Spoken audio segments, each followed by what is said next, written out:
this set up there. What's going on, everyone? How's it going? Just wanted to bring you a little view of what I'm seeing for today's video. A little more a little different atmosphere. I'm gonna try and do this in one take. But if you're watching this, please like, subscribe, share, leave a comment. Anything helps. But today I'm gonna just talk about a couple of movies that you may not have heard of, some that I like. There's about 4 of them, so I'm just gonna get into them, and I'm only gonna give a spoiler for only one of them because it's a Japanese subtitle one, but it's still really good. It's one of my favorites, and I'm gonna do them in chronological order, and that one happens to be the oldest too. The name of the movie is called Initial D, and it's based in the mountains of Japan. The story is about this kid, Takumi Fujiwara, and his father owns this tofu shop. And the kid is only 17 years old, but he's been delivering on this mountain for years, and apparently he started just before he turned 13. And one of the stories in the movie goes, when he started, it took him like an hour and a half or so, 2 hours, 3 hours, whatever, to go there and back. But as the years progressed, that time went down to like 4.5 minutes one way, and that's pretty fast. But one time he came back and all the tofu was just destroyed. So his dad took a cup of water and put it in the car. And this is actually a real trick that my trainer from truck driving did to me one time. He put a cup of water on the floor and said, if you can drive without spilling the water, you're a professional driver.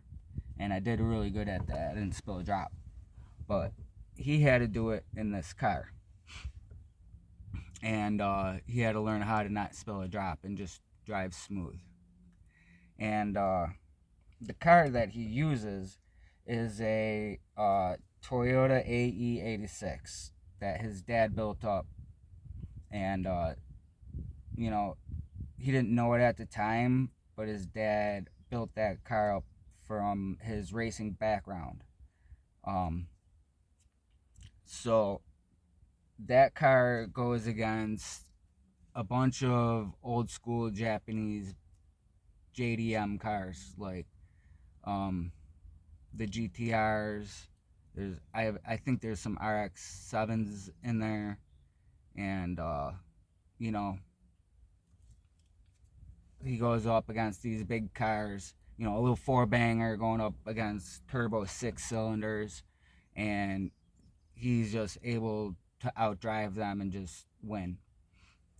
And then the story progresses, and there's this big race at the end. It's really interesting. I like it, but it is, it was a Japanese anime, so it's not like a regular car movie. It's got it's pretty funny.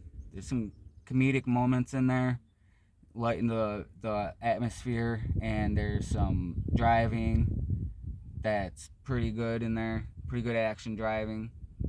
And that movie came out in 2005, which was a shocker to me because I seen that movie maybe in the year 2020.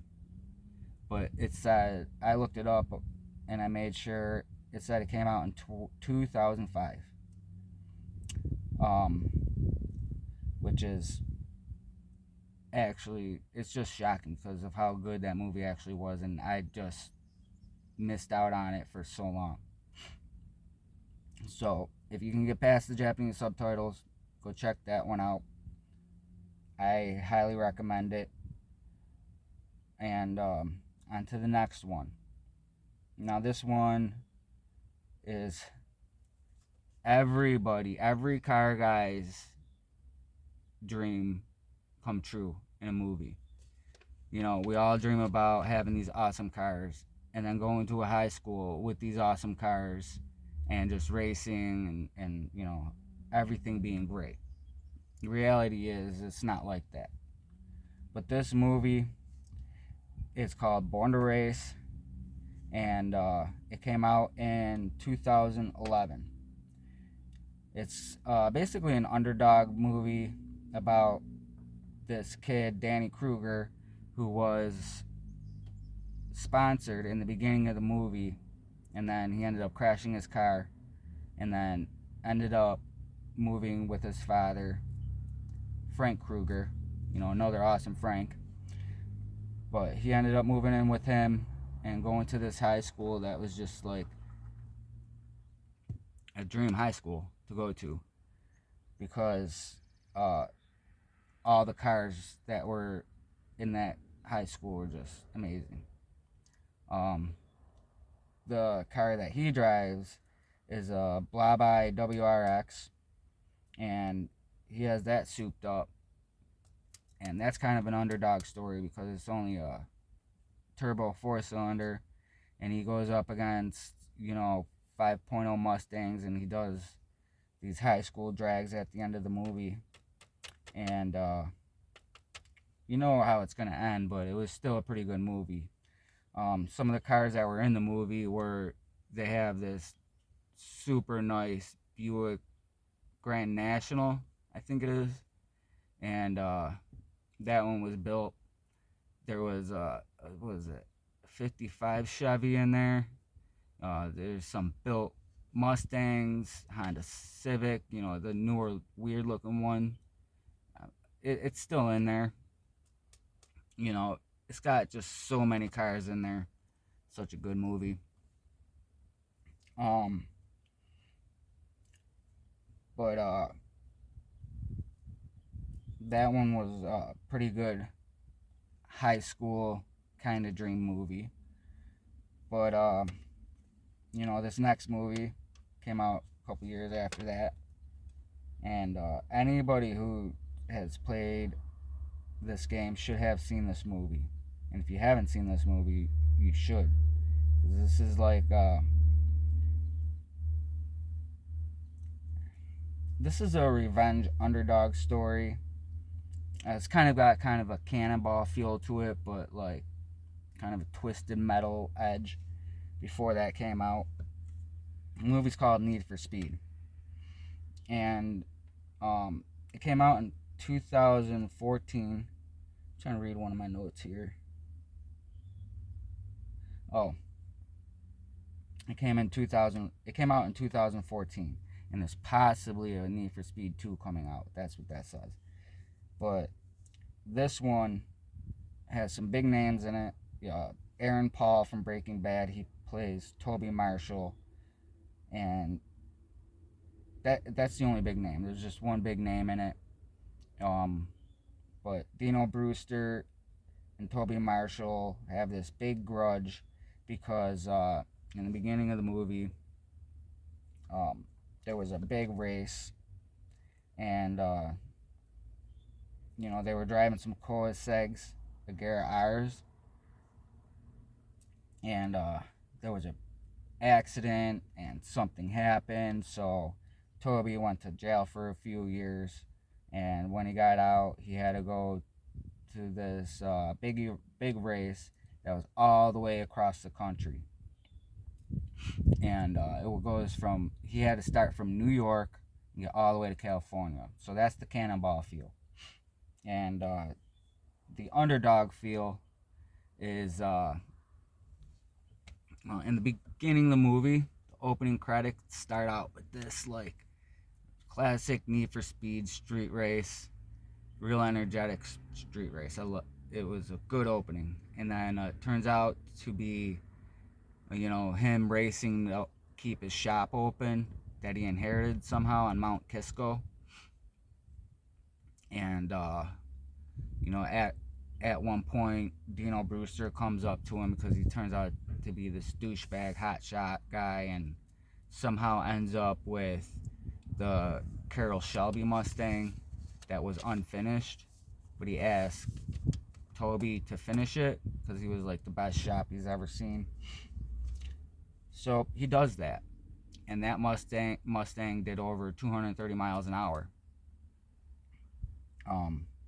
But he ends up later down the line driving that Mustang cross country to the race, which he didn't end up driving that Mustang in the race.